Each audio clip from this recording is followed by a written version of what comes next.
Iš tikrųjų, šita galerija patapo mano laboratorija, dirbtuvė, kurioje taip pat gimsta darbai, idėjos, kurios, kaip sakant, konstruojamos, bandomos, daromos, nes aš atsivežiau nemažai medžiagų.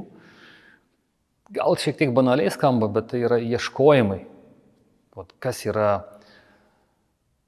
siela arba dzūkiškai dūšia. Ir dėl to ir pavadinau šitą parodą skaitmeninė dūšia.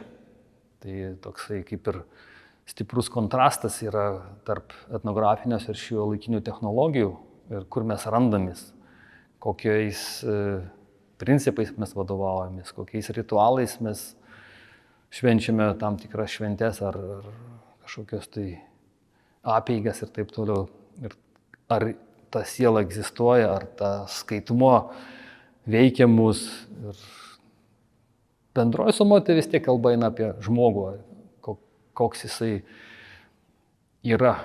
Aš siūlau žiūrovams nusiteikti taip, kad jie čionais nieko gero nepamatys, kad galbūt bus tokių darbų, kurie nebus malonūs jiems.